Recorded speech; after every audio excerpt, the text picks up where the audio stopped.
Some of the lessons you put through this are important with the focus on sales first, because you know, my father would say to me all the time, the harder I work, the luckier you get. Yep. And he said, there's no trade secrets in this. This is just, you have to outwork the competition, whoever anybody else is that stands in your way. And you don't even have to necessarily, you know, I think about entrepreneurs today, and I think about my dad at the time. You know, he knew nothing about media, knew nothing about publishing. The only thing he knew is that he said, I have 3 hungry kids at home I got to feed, so I just have to work harder than everybody else and sell it. Yep.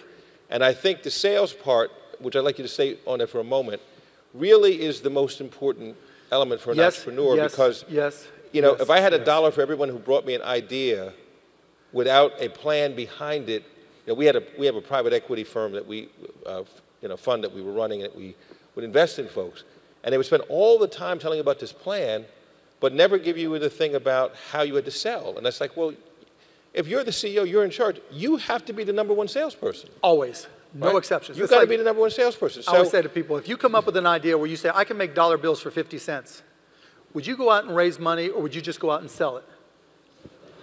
You just go out and do it, you know, and that's what you have to do. And look, we all go through that fear factor of, do I quit my job?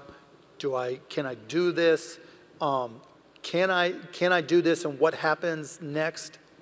The one thing I know with 100% certainty, and what I would tell myself is, if I can sell and become a better and better salesperson and be great at selling, I'm always going to be successful whether I'm working for myself or if the company that I started just didn't work.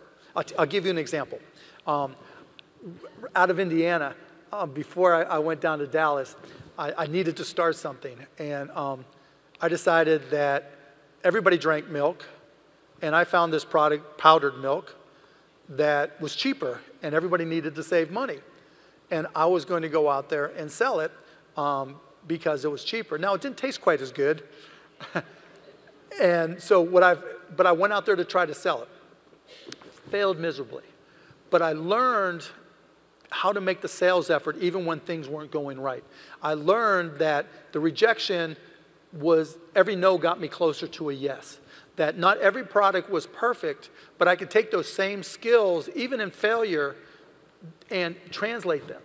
So that what I learned selling garbage bags door to door, what I learned from selling powdered milk that was awful, what I learned from selling local area networks at Micro Solutions, all those things accumulated, and I got better at selling. So I always knew, you know, people always say to me, if you lost everything, what would you do? I can sell.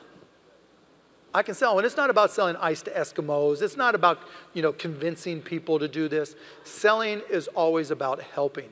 Selling is always about understanding the person you're talking to and what their needs are.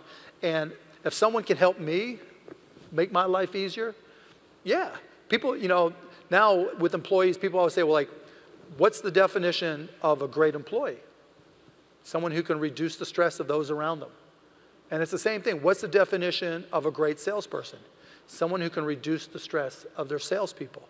And if in looking at your company and looking at your life and looking at your goals, if you're able to go out there and recognize that whether it works or doesn't work, you're putting yourself in a position where you're helping somebody, not convincing somebody, and you're reducing their stress, you're gonna be okay. It's gonna work out. And you know, that's the confidence I've built in myself that wasn't necessarily always there. But I learned that if I try to help, if I reduce people's stress, good things can happen. You have always